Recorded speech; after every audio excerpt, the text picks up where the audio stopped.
Hey everybody, Steve here for Who to My Dice, Ultramarines Beyond, and welcome back to a special video as we are in the middle of October, and it actually being Orktober.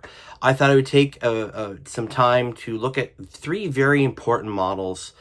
I've never been a big orc guy. I had a small orc army for a little while due to a staff challenge when I worked at Games Workshop. I subsequently sold it off. I just wasn't feeling orcish enough.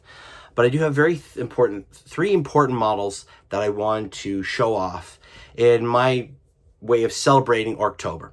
So without further ado, here we go. Let's take a look. So to begin, we have this Gear Guts model, a weird bruiser.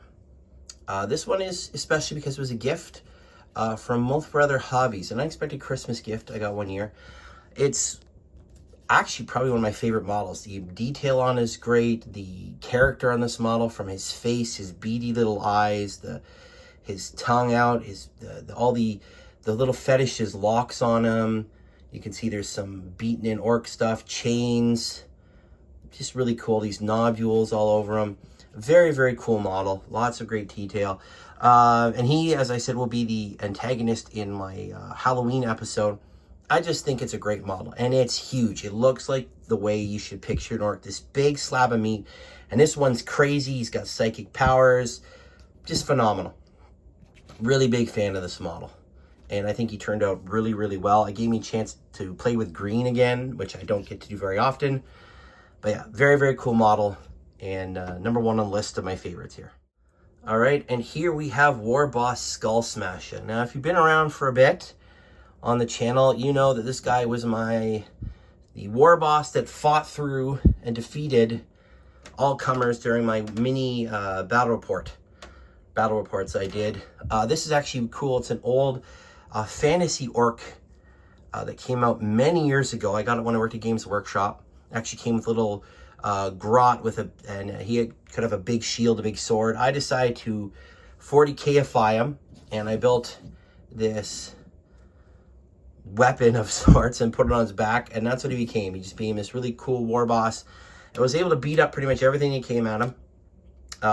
It was fun to put him together and modify him, even with a small kit bash like this. And it's really fun doing those. I've been thinking about maybe bringing them back, but as it stands right now, he is just the legend that took on all comers and defeated them all. Again, I love this model. It's got a lot of great detail. The one thing I got to say about orc models, for the most part, they have great character to them. All the little extra fetishes, the big tooth, the poked out eye underneath the tooth, you know, that maybe even poked out his own eye, who knows. Even all the metal, the lizard skin on there. It's just a very, very cool looking model. Very cool. Now this one is really special to me. I've had it for a very long time. I put a lot of time and effort into it. This is actually, for a while there, again, when I worked at Games Workshop, this was our store's version. It was in our store orc army of Boss Snickrot. This is in the long, long ago, before Games Workshop put up models for everything they made, before they learned that hard lesson. Again, it's just a small kit bash. The body is from a 40K orc knob, and the arms, also metal, came from some fantasy orcs. I believe this one's actually plastic, I can't remember. Actually, you can see in the bottom there, I put my initials on it, and it says 10. It was based up by somebody else, but I painted this thing. It took me a long time. I wanted Boss Snickrot to look good. Even tried putting, I don't know if you can see that, but blood effects on the blade. That was long before they had any of the technical paints. This one went to Games Day Canada. Well, that was still a thing. I even made sure he was stripped down, because Boss Snickrot wasn't supposed to have a lot on him, just his big blades.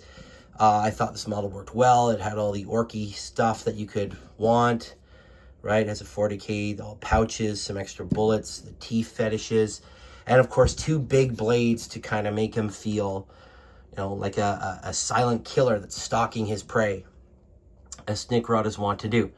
I was able to get it before I left, and I'm really happy with it. It's one of those ones I keep around just to show some of the stuff I did while I was there.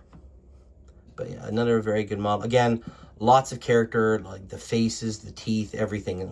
Even the blades that we used with the bones on them. I even thought, when I was making, I'm like, would bones work? But I'm like, wait, he's an orc. It doesn't matter. But there you go. So my version of Boss Snickrot from well over 20 years ago. And those are the 3 orc models that I've kept over the years. One being a gift, one being an actual project that I worked on while working at Games Workshop, which is really cool. It was cool to be part of something like Games Day. I know it doesn't exist anymore the same way. I think it was actually one of the last Games Day Canadas we had. That ended badly. I've talked about that many years ago, though. Well, I hope you guys enjoyed, and happy Orktober to all you gits out there. Whether you're new to orcs or you've been at it a while, orcs are a great army. There's so much character, so much fun. I think there's, for most hobbyists in this who've been long enough, they've either had orcs or toyed with orcs, or have just been in awe of the orc models, because some of them are absolutely fantastic. So much character. There's something cool about their fluff, even just being wildly crazy and not caring about all the other stuff that all the other species get upset about. They just want a cool fight. And again, happy Orktober, everybody. We'll see you later. Bye. Keep rolling those dice.